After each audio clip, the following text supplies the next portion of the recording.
This is Frank Watson with KaPOOF, where adult gentlemen and ladies, if one ever joins us, get together and struggle with technology, life, theology, and anything else that gets in our path, sometimes poetry or music. And we welcome you. And if wherever you happen to run across this, if there's comments, leave a comment. And eventually somebody will probably get back to you. We make no big promises about anything. At the end of this video, it goes KaPOOF. We use Zoom, and we don't worry about finishing smoothly. We just let nature and Zoom take their course. When you reach that point, we go KaPOOF. Try to finish the conversation yourself. How you doing, fellas? Not bad. Yep, doing all right. How about you, Frank? I'm happy to be here. I got me a new guitar. You did? Yeah. Well, you know, Caleb and I have this deal of rotating instruments, and I have trouble because my hands are weak from arthritis, and my reach is not. I can't reach and hold comfortably like I used to. Partly because my hands are not flexible enough to get into proper playing position. So I got a half size. Can you see that? Not real well. It's sort of, there's a big hole in it, but Well, it's a nice little guitar, and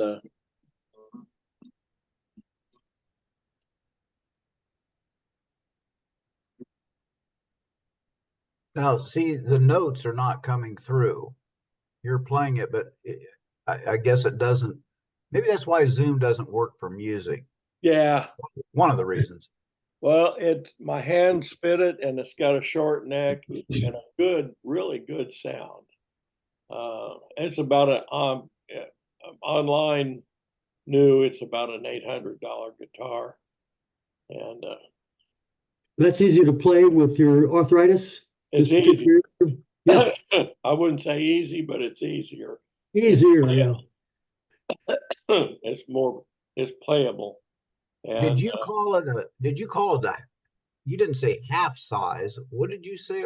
no, it's a half size Yamaha. Oh, Same people that make motorcycles make other stuff too, and they do it very well.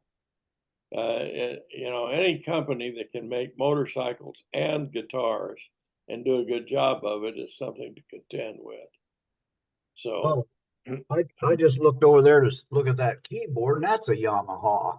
mm-hmm, Did yeah, you? Did Caleb set that up? Did he take yeah, it and do his things with it?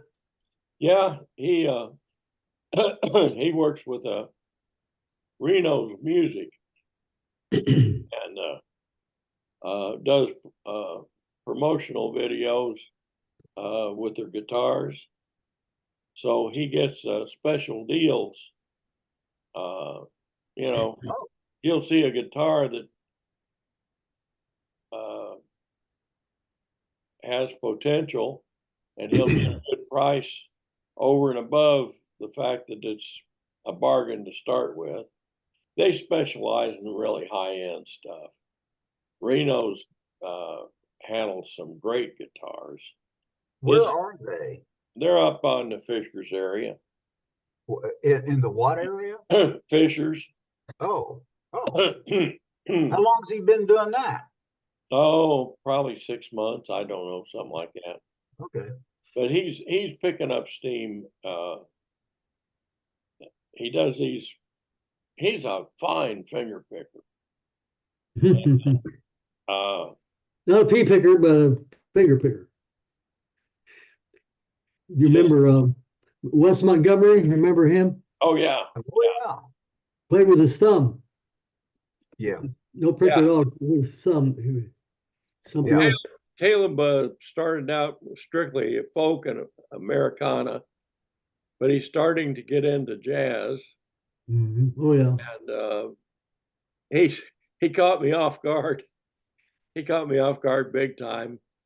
Uh, he says, "I got a new one for you," and he played and sang "Fly Me to the Moon." Fly me to the moon, let me dance among. And I'm going, really, Caleb? And yeah, really. And he did a good job of it too. So then he's got a whacked out sense of humor. Uh, he said, this only works uh, with this particular melody. Those lyrics wouldn't really work well. And then he went into a Johnny Cash takeoff on "Fly Me to the Moon," and he just had Barbara rolling. I mean, Barbara was just laughing, and I was too. So he used Yeah, to he used to hang out a lot with old muzzle loader folks at historical reenactments and rendezvous, and he got seasoned in whacked out humor real quick. I had to give up. I had to give up the tenor sax a few years ago because it was too heavy around my neck. Yeah. And I've had neck problems and spinal problems and arthritis here, there, and yonder. But I still have the mouthpiece. I have an expensive mouthpiece. Right now it would be worth about $300 or $400. When I bought it, it was about $60. Wow.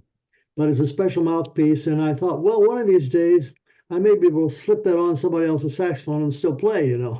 Yeah. Sure. So I haven't had a chance to yet. They had about 4 saxophonists here at the reserve, and that day I had a bad health-wise problem, and somebody said, "Why don't you come up and put this mouthpiece on one of the saxes?" And I wasn't up to it that day. Anyway, things we face when we get older, huh?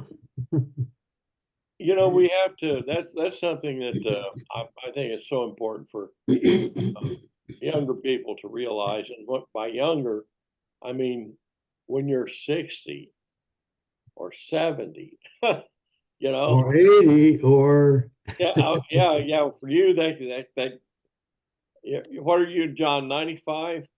yep. Yeah, Working on another one, but working on it. and I'm 81, and Tom, you're just a kid. 69. Yeah. Yeah, He's well, 74 years out. at Sycamore Reserve, you're not old enough to date until you're 70. Yeah. Yeah. But I tell you, in fact, yesterday, I won't go into the details. I woke up an old back injury. Oh, But that injury occurred when I was still in my 20s. Yeah. But every now and then I do something and it goes, "Hello, I'm still here." Yeah. Yeah, it's called muscle memory. Well, I wish it would forget. Yeah, no kidding.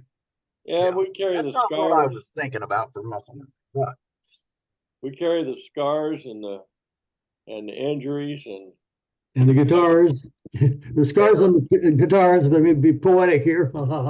guitars and scars. I like that. there you go. Caleb's really kind of challenging me to write again. I haven't written any songs. The last one I wrote, I didn't really get serious with it. But my great grandchildren, one family is homesteading. They've got 4 acres, and they've got chickens. And these kids have always been kind of suburban kids, and now they're kind of on a farm, a little mini farm. Uh, fellas, go ahead without me for just a little bit. I'm going to mute. Oh, all right. Frank's muted. So, John, so what would it take for you to get? You say you've got a mouthpiece, but no saxophone right now. Right, right. And I don't know how the embouchure, that was what you always talk about, you know, the mouthpiece in the mouth, Oh how yeah. that will hold up nowadays. Oh, yeah. Now that's an interesting topic because I play the harmonica, Well, yeah, there you go, huh? sort of, but so I know about that. But I also from let's see, fifth, 5, 6, 7, 8, and 9, I played the trumpet at school. And much later, I bought a cornet, which I still have. Now, the embouchure on that is unforgiving. You can't, you really have to practice every day. The old saying goes, if you miss a day of practice, you notice. If you miss 2 days of practice, other musicians notice. If you miss 3 days of practice, everybody notices. Because the embouchure is just, you know, it's just the trumpet. And I suspect it's that way for a lot of, well, certainly horns. I don't know much about reed instruments, but You were quoting Paderewski, the great pianist. You were quoting, that's what he said. oh, Renowned pianist, even before Horowitz. okay. That way back. Ah, I don't know how to pronounce it. Paderewski was a great pianist, and he said, "Miss one day, third day, you know, same thing." oh, he had that same. Oh yeah, that's what he coined Yeah, that. Yeah, if I may say that. right. Yeah, it. I mean, especially if you're a pro, you know, performing regularly. I suppose it doesn't matter what you play. You've got to keep up with it, or you're just, you know, it's going to cause you know, just like they said, you know, it's you just there was a guy, he was an Irishman, and his name won't come to me right now, but he played I don't know what he called it, fiddle or violin, and he was being interviewed one time, and he said he practices so much that he when it comes to the performance, it's really not a question as if he can play the tune, if he's going to miss notes. He said that's not going to happen. He says I have to do that so that I can concentrate on expression. Mhm. Practices so much, I'm not worried about the notes. By the time I go up there and play it, I'm going to play the right notes. But this by being so prepared, he could always concentrate on expression, which I thought was an interesting, you know. He was over the technical part, but then was able then to express Oh, himself yeah, in a more emotional, or you might yeah, say, on stage. Yeah, yeah. so he's got the technicalities down. He doesn't have to fight that, Mhm. but he wants to make sure he Mhm. adds, you know, able to focus just on Sure. that on stage. So I had never heard that before, and this was years ago. Right. So I thought that was interesting. Is Frank still He in must have gotten a phone call he had to take. La La Land? Yeah, he had to. I can tell he's talking on the phone, so he got something. Uh, yeah, there's. I think things are changing fast there for him. Oh With yeah. Well, you know, when you're into poetry a lot, I've been thinking a lot about that. And any art, you know, we've been, you know, really getting into that right here. And uh, there's, like, say, poetry, there's style and then there's substance.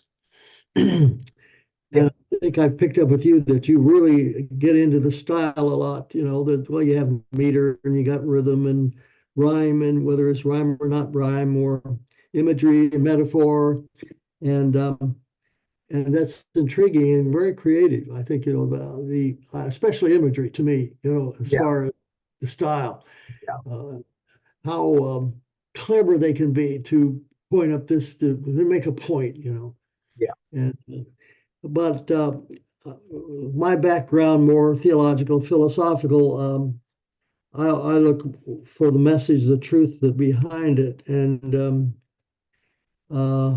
sometimes, like in a poem, or it could be a movie, it could be a book. The whole message could be summed up in one word or a phrase. We used to have comparative movie presentations, and we'd have a class, and then we would discuss a particular movie, and then we'd ask, or it could be a book. Oh, did you find a phrase or a sentence or a paragraph which really captured the whole thought of the book or the work? And I think that's the same thing with music too. The melody part of it, the climax of, say, the Ninth Symphony or whatever, you know, there's a place, and the with Beethoven's Fifth Symphony, which is one of his great works, the da da da da da da da da, it keeps coming through again and again, and it could be summed up as fate knocking its door. Fate knocking its door on whatever. Yeah. Da, da, da, da, da. Yeah. You know, how the nonverbal can evoke the verbal. It just did that. And something very, you know, repetitive, especially repetition. If it's there a lot, you pick up on it easily. Sometimes it's not easy, not that easy, right? You know. Right. Yeah. Yeah, and that's, you know, that he's talking about music. You know, a lot of pop music. Well, this is true of anything. Is so really so shallow that there's just not much there. But if you've got songs with a friend of mine, Chris Webb, I've mentioned him before, I think. A lot of his lyrics are standalone poems, in my opinion. But his singing style and certainly his guitar playing add to it. But that's not always the case, that, you know, you can read a set of lyrics and think, well, that's a poem by itself. You know, that is often not the case. It has to have the voice. They're more. It requires whatever music got attached to it for the lyrics to have much impact. Take away the lyrics and the playing surrounding it, and those lyrics, for many songs, just don't amount to much. But with Chris Webb and others, the lyrics are very, if not standalone poetry, they're very close. At least many of his songs, which is a difference that I see in songs. You know, we had talked about let's see, what is it? Postmodern philosophy. And there was a movie called The Shape of Water. Yes. Which is built on that kind of philosophy. No form, no truth. Yeah. Yeah. And you talked about struggling, and I still don't. I look it up. Postmodern. What the heck is, well, you know? It's not. You know, it's like I put it down, and the next thing I know, I see it again. And I think, what is that mean? Well, you know, I told you at the time, I had trouble getting my mind around it. And I've been doing more and more, watching YouTube and more lectures and so forth. I think maybe I've got it. Okay, good. But it's very hard to pull it together from outside in and so forth and so on. Anyway, it is extreme subjectivity, to the point there is no objective truth outside the subject. Now, the subject is your inner experience, your inner world, your language. your opinion. Everything's in the eye of the beholder. Follow me? Yeah. Everything in you. Oh, extreme subjectivity, you said. Extreme subjectivity. I don't know if you know much about I'm sorry to say Descartes, Kant, Immanuel Kant, Just a little. Who put a lot of emphasis on the idealism within, over and against the outside world. And so this doctrine goes further yet to the place that there's no truth outside yourself, your own experience, your own words, your own language. And of course, you're a product, as far as language is concerned, you're a product, your family, your tribe, your nation, your culture, your history. But even there, it goes back to, well, what's the meaning of any word? Any word. And any truth, there's no truth. And so it's your opinion against my opinion. It's a matter of opinion. No truth, it's all opinion. So the idea that everybody has the right to their own opinion, but not their own facts, that sort of flies. Well, that's right. No certainty, no God. And even thumb their nose at divine and divinity and God. Now, at the Olympics, did you notice at the beginning of the celebrations, it was a portrayal of the Last Supper with gender mixing up of the 12 apostles. Oh, I didn't know about that. There was quite a controversy on that at the beginning. It was the French are into this kind of postmodern, as a lot of philosophers. And it was sort of a thumbing of the nose trying to make their point about gender problems and mixture, the LGBT at the end of the gender problem. Yeah, well, yeah. Gender identity. Then take the postmodern artist, de Kooning. I don't know if you've heard of him, but what was that name? De Kooning. Oh, yeah, I've heard you mention him. Yeah, I've heard the name, but I couldn't tell you anything about him. But yeah, is he he had a portrayal of the Pieta of Virgin Mary holding Jesus with a mustache on Mary. Oh, I have heard of this. Yes. And then the crucifix, urinating on the crucifix. Yeah. These are expressions coming to the nose of any religious. Yeah. And then this, another one too, I was trying to think of. That's not abstract art, or Picasso was trying to do something entirely different, but this is a sneering of the religious. I was in Vancouver at a museum of art, and there was a big panel. It's almost like half a side of the wall split in half, and in capital letters, of red letters, neatly printed, just as neatly as you could, line after line after line of line. This huge of nothing but this kind of print, red letters. And if you read it, it's the most obscene anything you could think of portrayed, written on these walls. Where is that? Vancouver Museum of Art. Okay. In Canada. Okay. It was unbelievable. And when was it done? I didn't know. I don't know. I was amazed by, but I'm sure. Well, this whole postmodern era started in 1950s and 60s, pretty much. Okay. That's I was going to ask you that. It's sort of identified as beginning in the 1950s and 60s.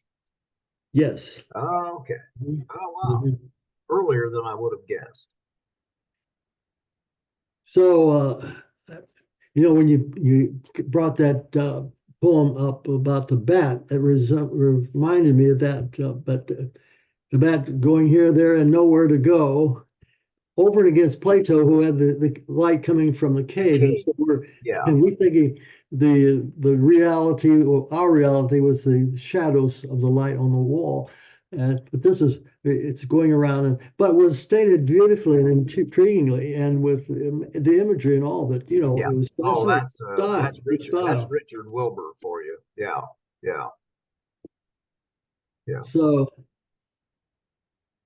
yeah. Uh, that it's all, that another thing too is that it's part of our American thing too, is we don't talk about politics and we don't talk about religion. And it gets to, well, it's my opinion against your opinion. It's that coming right through. And we should be able to talk about these things, because if there's a truth beyond, then we should be able to discuss, is there a truth beyond? And maybe there's a truth on each side, but at least there's a truth there. yeah. If we So I'm say, trying. So how do it's they too bad, view? it gets too bad if it gets to the place where I have my opinion, your opinion, and whoop, we cut off.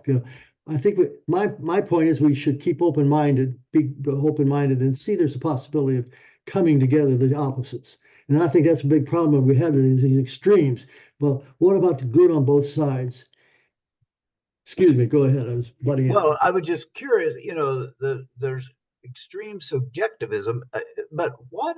How do they view science? I think the term, the phrase, the expression, everyone has a right to their own opinion, but not their own facts. Mhm. So, if we're talking just to pick a science, talk about earth science, global warming. Mhm. So, so how do they view that? That's not subjective. Those are things that get measured. They're very, very critical too of science. Look at our science today. What are the problems we're having? The Enlightenment was supposed to bring about a utopia, science itself, utopia. It failed. Why did it fail? Uh, in other words, its truth failed. They would make a lot of that. And a lot of the scientists, what are they doing? They're trying to follow through their theory of whatever it is. They're trying to prove their point. How many scientists are strictly, truly neutral in their observations? Uh, Well, if in they are, then they theory, are. Yeah, yeah, go ahead. well, I'm just in theory, what they do is and they've different. They've got different fields. There's just too much to know now to be a Yeah. generalist. But if they're whatever field of science that they study, they have to start with a hypothesis. Mhm. And so uh, and then what science, so what we do that proceeds along on the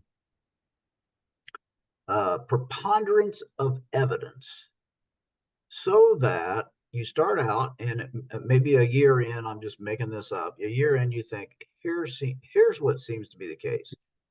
Coffee is good for you, 2 cups a day. I'm just picking that, or red wine, whatever it is. Then these longitudinal studies, to the extent that they're funded, they go on. And then it's like, well, the evidence continues to support that. Or now the preponderance of evidence shows something else.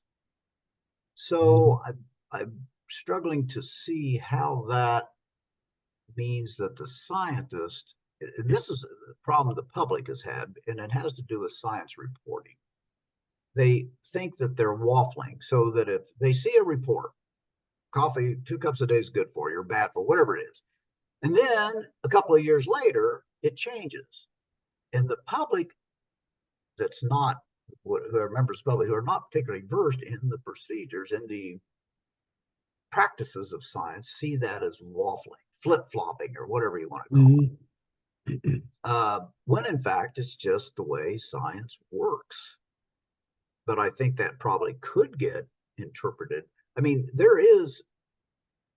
I do see the interjection of politics in science when someone has a reason.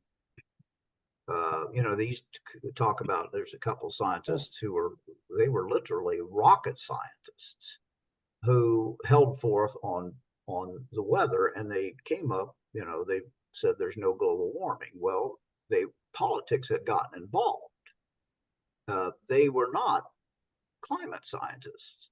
And so they were, the world's climate scientists said, you're interpreting, you're not looking at the right data, because they were heavily influenced by those who did not want those conclusions drawn. So I'm kind of rambling here, but No, that's right. Well, of course, I'm on your side. I do think there are, of course, they would question facts again, the certitude and how certain are we. And of course, today, why biology is taking a beating, where Darwin was thought to be very solid, so forth. Now that's pretty much overturned, and then they will always question. Well, then how certain were they there? How neutral and how neutral are scientists? Now, of course, they have their biases today too. Their schools, and the worst biases in the world are these postmodernists. They won't allow anybody in to free thought. I mean, it's something else. I know of this professor in the Oakland State University. He had to leave the faculty because they had this postmodern attitude toward everything, and he didn't fit in. yeah. And that's the center also of Antifa now, you see. And revolution.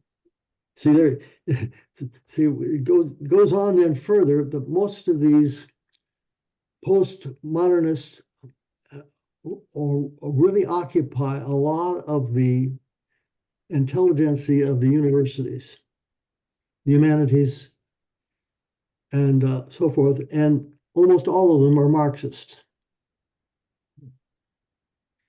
And the big problem today, they want to say that America is a racist country. And when George Floyd died and all those kinds of problems, this excites them. They'll say, you see, we thought we were making progress with race. No, not really. Look at the statistics and the black men and so forth. And so what they're pushing today is revolution. And that's why they're for a while there in Portland, Oregon, continual breaking in, what would you call it? Crime, continual revolution going on right away. And then Trump comes along and steals the show, so to speak, the fascist side, the right wing. So we have those holes going big time. And but the radical left wing is almost all Marxist. And there's what they call the Frankfurt School. It comes out of Germany. They praise Marx, Mao, and McClusa, who was the leading thinker there in Frankfurt, Germany, after World War II, going into the 50s and 60s again, too. So anyway, a lot of them, they will just go back. Well, how do they live their lives now? Well, they become pragmatists. Well, it's just what works. What works? There's no God. What works? And this also applies to the right wing too. What works? Power. Power. If you take God out of the picture, values out of the picture, there's no truth out there beyond. Power takes its place.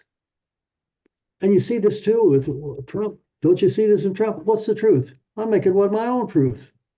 Yeah. I'll do my truth. What was Hitler? Takes those two directions of power. Frank, you're back. I'm back. And it seems to me that a lot of, at least in the short term, our society took a turn, for better or for worse. I would think worse, but that's just my own opinion. With Ronald Reagan, who unleashed a devastating attack on the middle class. Reagan's thought was there is no need for a middle class, and that is still being played out. what we're Did he, teaching. did he actually say that, Frank? Or did you think he really thought that? I believe so. I can look it up, but I don't have time. Well, I wonder. Well, um, let me just see what I can find. Google is wonderful. Was Ronald Reagan against the middle class?